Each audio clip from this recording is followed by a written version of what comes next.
¿Cómo están? Buenas noches. Es un gran gusto estar aquí en Nativa. Esta investigación, empezó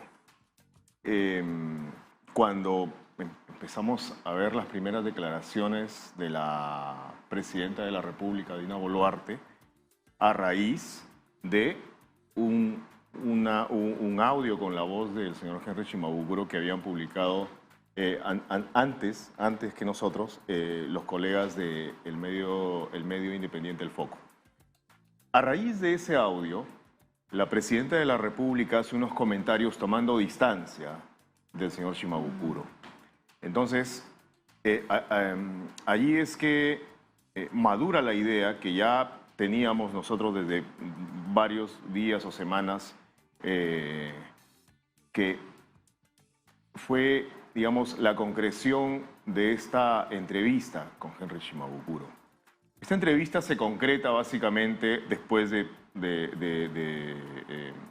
no es fácil, para empezar, entrevistar a cualquiera que esté en condición de investigado y a cualquiera que, digamos, aparece de pronto en las pantallas a nivel nacional con la casa, con el domicilio incautado. No es fácil por un tema familiar, etcétera, etcétera, ¿no?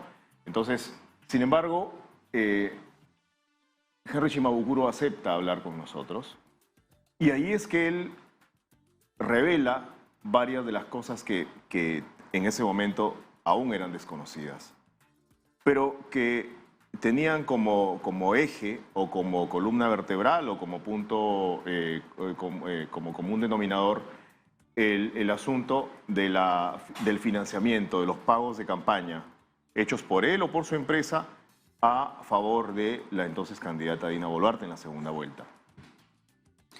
Eso que él en ese momento, según señala, todavía no puede probar en el momento en que nos concede la entrevista, gatilla una serie de comentarios y además gatilla una serie de hipótesis que poco a poco se fueron alimentando con evidencias que también nosotros fuimos publicando desde Epicentro. A partir de allí ya nuestro trabajo adquiere más fuerza, más fortaleza, el trabajo periodístico adquiere cuerpo, porque no solamente estamos con la declaración del señor Shimabukuro, sino con la publicación de documentos como por ejemplo los vouchers de pago, de diversos pagos, por impugnaciones al Banco de la Nación, por derechos que uno tiene que pagar, que el impugnante tiene que pagar ante el Jurado Nacional de Elecciones, boletos de avión, etcétera, con varias otras cosas. Entonces, a partir de la declaración de Shimabukuro es que se abre este camino y además lo que él señala es corroborado posteriormente no solamente por la señora Marisa Sánchez, que tú has mencionado, sino también por otras personas que en principio no han declarado ante cámaras, pero que han aportado información, han aportado fotografías, han aportado, que el señor Shimabukuro no tiene, han aportado otros documentos, como por ejemplo la factura del hotel de Arequipa que publicamos también. Entonces, esto sí pues abrió una vía y la conclusión fue que la Fiscalía de Lavado de Activos dijo, aquí hay un caso y lo vamos a incorporar en el caso del financiamiento de campaña de Perú Libre, e incorporó a las personas que ya sabemos, a la Presidenta de la República, al expresidente Pedro Castillo y al señor Henry Shimabukuro. Claro, y eso, Daniel, ¿cómo estás? Buenas noches. Eso cobra entonces fuerza lo que ha anunciado en un momento la presidenta Dina Boluarte al tratar de desconocer al señor Shimabukuro, y sin embargo creo que con el pasar de los días, las evidencias que han ido cobrando fuerza desmienten todo lo que en su momento dijo la señora Boluarte. Claro, esa estrategia de negar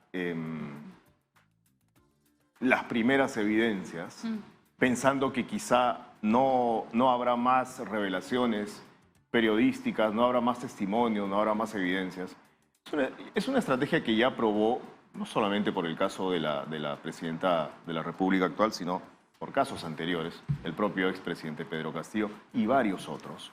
Ha probado esa estrategia ser la peor estrategia. Porque la negativa gatilla, pues activa, Te empuja. empuja a nuevas,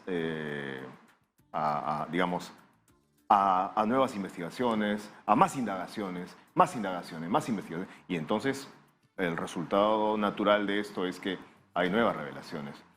Y al final, la semana pasada, el abogado, la defensa legal de la presidenta, salió e hizo declaraciones en el sentido de que sí, pues, o sea, el señor, ¿no?, puede haber aportado a la campaña de la señora Boluarte, pero que esa es dijo, pero que acreditarlo ante la OMPE, reportarlo ante la OMPE es responsabilidad única y exclusivamente del tesorero del partido, del movimiento político. Ahí ya estamos viendo un cambio en la estrategia de defensa. Pero debió ser así desde el comienzo. Debió ser así desde el comienzo. Ahora, sin embargo, lo que ha salido publicado no es lo único, tampoco va a ser lo único. Así que la investigación de la Fiscalía, estoy seguro que va a ser acompañada de investigaciones periodísticas, tanto por parte de Epicentro como seguramente de otros medios, ¿no? Ustedes acaban de revelar que la policía que actualmente está trabajando con la presidenta Dina Boluarte pagó los boletos de parte del equipo durante la segunda vuelta entre Keiko Fujimori y Pedro Castillo. Así es. No te voy a pedir que nos cuentes qué es lo que se viene, pero ¿qué esperan en este momento, dada todas las revelaciones que señale ahora sí el equipo de asesores que rodea a la presidenta? Porque hasta el momento ha habido como zigzags, ¿no?, en las respuestas. Por ejemplo, con esta publicación de que el custodio policial que acompaña a la presidenta desde la época de campaña, porque entre paréntesis, ¿no?, cuando ya dos candidatos pasan a segunda vuelta, cualquiera de los dos tiene posibilidades de ser la principal autoridad del país. Entonces, Seguridad del Estado se preocupa por asignarles seguridad a los dos, ¿correcto? Porque cualquiera de los dos va a ser el presidente, entonces tiene que ser la persona mejor cuidada después del presidente de la República en ese momento del país.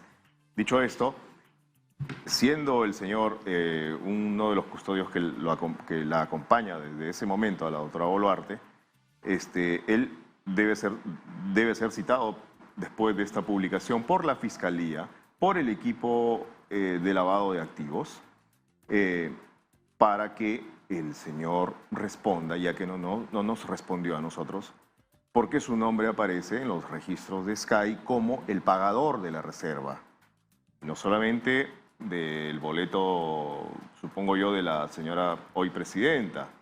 Entonces, él debería responderle al fiscal Rojas, con qué dinero, ¿verdad? Primero acreditar este pago y luego con qué dinero es que pagó, quién le entregó ese dinero. De tal manera que así se van armando las cadenas y los rompecabezas que le permitan al fiscal consolidar su caso. Porque en ese momento el caso ha empezado, pero el fiscal tiene elementos allí como para irlo consolidando, y lo va a hacer seguramente. Claro, y no solamente por parte del fiscal, sino también entendemos por parte del señor Shimabukuro al señalar de que entendemos todavía hay mucho más que revelar más adelante. Entonces, hay todavía pan que rebanar en este caso y claro, nos evidencian también las imágenes que nos dan en apoyo respecto a quienes están inmersos en este caso.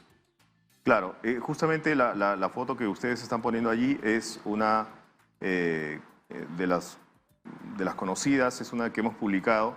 Quien está en el círculo es el efectivo policial del que estamos hablando en este momento, que se llama John Hanampa, ¿no? El señor es quien figura en estos registros y quien seguramente, por decisión de la Fiscalía, tendrá que ser citado para que cuente su versión de los hechos. Entonces, su declaración seguramente va a ser importante para permitir llegar o a la misma fuente que ya conocemos o a otra fuente o a otra posible fuente. Claro, Hildebrand en sus 13 ha revelado que hay otro empresario que ha entregado 50.000 soles a la actual presidenta durante la segunda vuelta. Sí, y este señor es... César Bustos. Sí, el señor Bustillo señala que hay... que él además proporcionó a la campaña de la actual presidenta un local en el centro de Lima. Entonces, allí también hay aportes de campaña. Toda la responsabilidad es del tesorero por no declarar estos aportes, es del tesorero del partido, no lo sabemos. Legalmente, el fiscal deberá establecer, lógicamente con apoyo de periodistas que investiguen este caso, por lo menos las cantidades, lo que se aportó. O sea, ¿qué tanto aportó determinado empresario y qué tanto se aportó en total? Porque una cosa es el aporte al partido político y otra cosa es el aporte a determinado candidato. Eso también, ahí también hay que delimitar bien cuáles son, qué dinero fue a determinado gasto, a determinada campaña. No es tan sencillo. Claro, no y es tan sobre sencillo. todo saber si es que estas aportaciones tenían conocimiento tanto el señor Pedro Castillo como la señora Dina Boluarte, ¿no? Sobre todo eso, por lo menos lo que ha sugerido el señor Henry Shimabukuro y lo que ha sugerido también la ex asesora de la señora Boluarte, lo que han sugerido ellos es que había pleno conocimiento. Una de las cosas que tiene el periodismo de investigación, aparte de la perseverancia y saber que a veces te puedes encontrar con huesos, es la casualidad. Henry Shimabukuro estuvo aquí en Nativa Fondo y dijo que si a él no lo hubiera negado la presidenta Boluarte, negado conocerlo, él no hubiera revelado absolutamente nada de estos financiamientos. Y en ese momento es donde entra, digamos, el trabajo del periodista de investigación, que se gana la fuente, y que era una fuente que ya conocías de la campaña del 2016 y que fue estafado por los hermanos Fujimori. ¿Puedes contarle a la audiencia quién es Henry Shimabukuro y cómo lo conoces periodísticamente hablando? Sí, mira, yo lo conocía, pero es curioso porque efectivamente yo lo conozco en el año 2016, cuando... A ver, déjame ubicarme un poco en el tiempo. Estamos hablando... 8 de agosto, así es que Daniel Llovera tiene que acordarse de la fecha y la hora. Es así, maniático. Estamos hablando más o menos de julio del año 2016.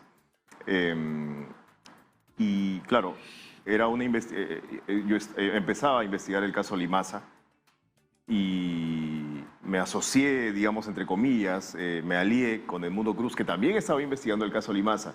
Entonces conversamos, oye, ¿y qué te parece si mira, tú conoces esto, yo tengo esto, le digo. ¿Qué te parece si unimos esfuerzos y lo investigamos juntos? Entonces convenimos eso y el producto de esa investigación conjunta fueron 5 reportajes de investigación en ese momento. Cuéntales un poquito qué es Limaza, que estabas haciendo con Edmundo Cruz, el gran Edmundo Cruz. Se conoce el caso Limaza como el caso en el cual se encontró aproximadamente media tonelada de cocaína en el almacén Limaza del Callao, así se llama, Limaza, que pertenecía entre otros, al señor Kenji Fujimori. Pero esto había ocurrido varios años atrás. Este caso Limaza, que nosotros investigamos, que Edmundo Cruz y yo investigamos, está vinculado a la misma empresa, pero esta es, digamos, la vertiente no del hallazgo de la droga, sino que generó una investigación de lavado de activos. Esto es Limaza-lavado de activos, por llamarlo de alguna forma. ¿Y en qué consiste? En que descubrimos que había habido una remesa importante de dinero, muy importante de dinero desde Japón a través de una empresa que había llegado al Perú vía Canadá y había llegado al Perú exactamente a través de capitalizaciones, unos movimientos financieros a la empresa Limaza. En su momento, cuando buscamos las explicaciones de los hermanos Fujimori y Gucci acerca de la ruta de este dinero, no las hubo, ¿no? En ese momento. Y luego esto, ¿cómo se engancha con el señor Shimabukuro? Porque después de ese almacén del Callao, descubrimos que había otro, digamos, era como el almacén anexo que estaba en Villa El Salvador. Y resulta que este almacén de Villa El Salvador había sido construido por la empresa del señor Shimabukuro, porque el señor Shimabukuro se dedica, digamos, a las estructuras metálicas. Ese es su negocio. Y luego de la construcción, él lee nuestros primeros reportajes. Los reportajes que yo publiqué con El Mundo en la República y en la revista Poder, hoy desaparecida. Y el señor Shimabukuro, luego de leer estos primeros reportajes, busca tomar contacto con nosotros. Y así es que lo conocemos y nos cuenta la historia del almacén. Nosotros le llamamos, si no recuerdo mal, en octubre del 2016, el almacén escondido, algo así lo titulamos, de los hermanos Fujimori Iguchi. El almacén escondido. Porque de este almacén no existía ningún rastro. Entonces el señor Shimabukuro en ese momento aparece como denunciante también, etcétera, etcétera, ¿no? Porque no le habían pagado. Y lo importante de su versión en ese momento fue que a ese mismo almacén no solamente llegaban los hermanos Fujimori Iguchi, sino también él decía que se había reunido con el señor Villanela, etcétera, con un congresista de esa época, si no recuerdo mal, el señor Torres, etcétera. Luego de eso yo O sea, le tienen una arruga a Shimabukuro. Exacto, exacto. Luego de eso yo pierdo contacto con él.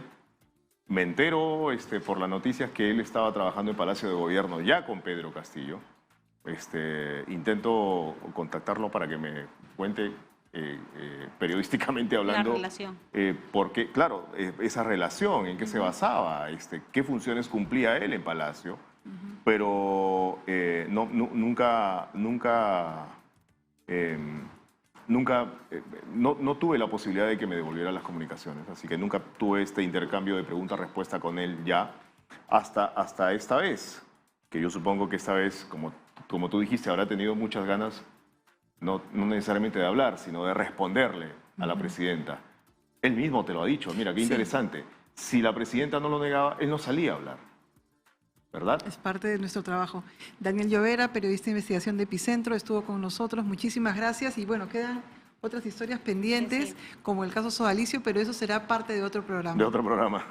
Justamente, unos segunditos, cuando claro. En la época en que estaba investigando con El Mundo Cruz el caso Limaza, en paralelo también empecé a investigar este caso, que fue que derivó en el documental El Escándalo del Sodalicio. O sea, por ahí fue, y fue un medio año bastante intenso, ¿no? Porque bueno, el primer medio año me lo había pasado en El Comercio, en el diario El Comercio. Claro, fue intenso y además esto acabó en un proceso, te cuento, Nélida, un proceso judicial en su contra de la gente vinculada al sodalicio. Y digamos, estoy vinculada también porque en teoría, según el sodalicio, falsamente yo soy su jefa. Siempre he sido su jefa de la vida, pero no en este caso no el documento. Gajes del oficio que, bueno, definitivamente ameritan otro espacio. No, ameritan otro espacio, sí. Esa es una gran historia también, una tremenda historia. Sí, pero muchísimas gracias. Estamos muy contenta de tenerte aquí en Nativa y a fondo. Y bueno, muchas gracias y hasta la próxima, Daniel. Hasta la próxima.